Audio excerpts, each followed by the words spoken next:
this is what we continue to see. Some moments where we see that this small group of protesters that's out there continues hurling things over at the officers. So certainly, as I said, things continue to intensify.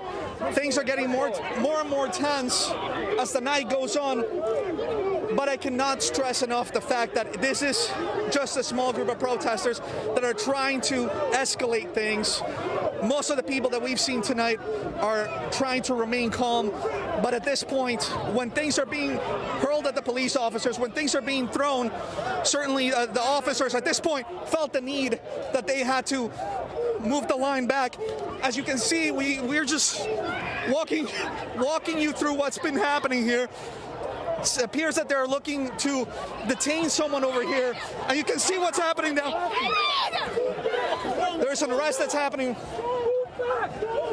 As we've been here again, this is the most tense that it's gotten. And certainly, currently we're being moved back by the officers. Officer, there's a line right here. Excuse me. So again, you're witnessing what's been happening here. And certainly the officers trying to detain an individual right here. We don't know. We don't know who this individual may be. We don't know what has been happening. But to give you a backdrop of what has been happening throughout the night, once again, people have been hurling things. What we're going to do is we're going to step back. We're going to step back. Hey, Laurent, Austin, we're going to step back. We're going to move back. Again, we were surrounded by a police line. So what we're going to do is just move out of the situation. I'm going to just send it back to you guys. We're going to come back when it's safe to do so, all right? Please be safe.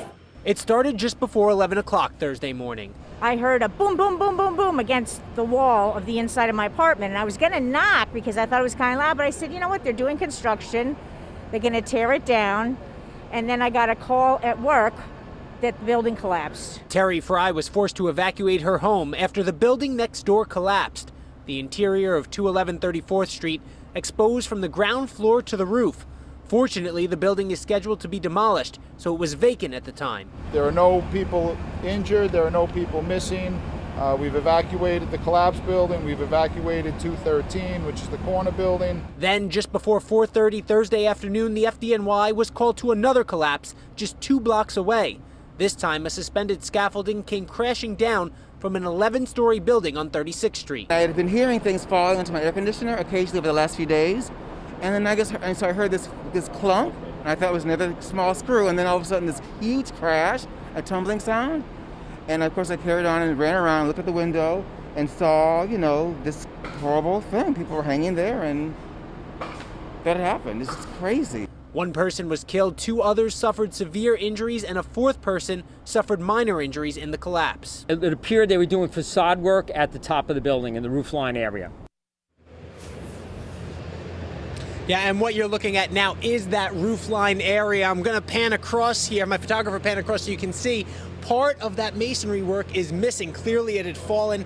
What the Department of Buildings is investigating tonight is whether that masonry work fell onto the suspended scaffolding, causing it to collapse to the ground, or whether that masonry work fell after the scaffolding crashed down. Still plenty of investigation ongoing tonight here in Murray Hill. For now, reporting live from the scene, Joe Messeri, Pix 11 News. Voices of hope and inspiration, a feeling of intensity so palpable as Broadway performers join for a live event to remind everyone that Broadway will be back.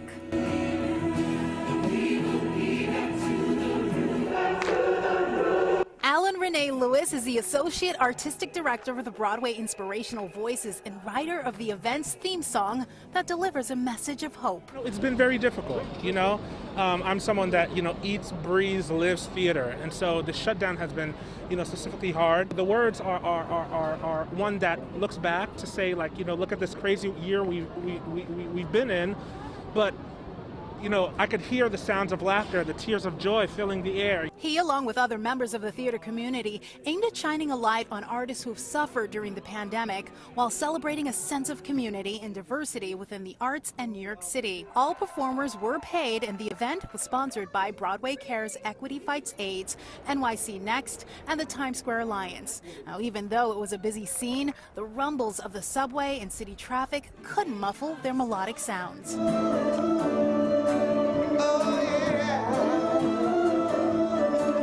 Bree Jackson was just coming back from the national tour of the Book of Mormons in LA when the pandemic upended production. She says it's been a hard fight to stay afloat. It's been devastating, and there's not enough adjectives to actually describe how hard it is. What does today mean to you?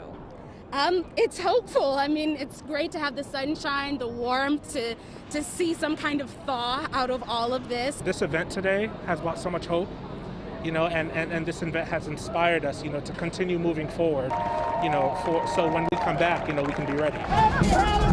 It's often considered the nation's most wildly creative parade. For 46 years, the annual Village Halloween Parade packed city sidewalks with unique costumes and personalities. But this year, due to the pandemic, it is not to be. It's really heartbreaking not to be able to be with the people and have everyone come out and be together. Instead, there'll be several smaller events, like an online puppet parade at noon. The giant spider will be back at Jefferson Market Tower, and there'll be 2 huge human billboards in Times Square and a surprise in the Village. I can't tell you what it is because we can't gather a crowd. And now that trick-or-treating is considered high risk because of COVID-19, the CDC came out with low-risk alternatives such as a virtual Halloween contest, carving pumpkins at a safe distance, scavenger hunt trick-or-treating, and individually bagged treats for kids to take. On Long Island, police will be on the lookout for large super spreader events. The patrols will be happening. Of course, if we see that there is a hot spot or there's any kind of issue, we'll make sure that we're on top of it. While haunted houses are allowed in New York City, only if safety protocols are in place. At Blood Manor, all the monsters and mad men and women are masked, as are the spooked out spectators. The space is sanitized hourly, and everyone must keep their social distance. We are allowed to have 275 people in the space at one time. We're now at 25% of that. So we click people that go in and people that come out. So at no point is there ever more than 70 people in the house. Everyone was social distancing, had their mask on. Yeah. Happy Halloween. Happy Halloween. Have a safe and happy Halloween. And here's just one of the scary creatures inside, and he assures me he has a mask on under his mask. And just a word to the wise, the police in New York City say they are on the lookout for secret raves, secret Halloween parties, and party organizers will be fined $15,000. We are live in Tribeca. McGee Hickey, Pix 11 News. The shots rang out around 5:45 in the afternoon. An NYPD officer shot a man on Lenox Road in Flatbush, who police say was charging at officers who were making an arrest. First I saw them searching a guy, then a little after that I hear the shots. Officials say it all started with a 911 call. Residents say they saw a man holding a gun in front of a building on Lenox Road. When police arrived, they saw a man in front of a nearby building who was holding this gun, but he did not match the description given by the 911 caller. As we see the officers taking the suspect into custody, the suspect yelled out, quote, "He coming, he gonna blast me." That's when, according to police, a second man charges at officers and reaches into his waistband. This individual did match the description of the gunman that was given by the 911 callers. Officers gave commands for the individual to back up and to show his hands. Officials say he didn't obey commands and was shot in the leg. This second individual was not armed. The investigation is going on to exactly what happened prior to the police arriving. There seemed to have been some sort of dispute between these 2 individuals that we have in custody.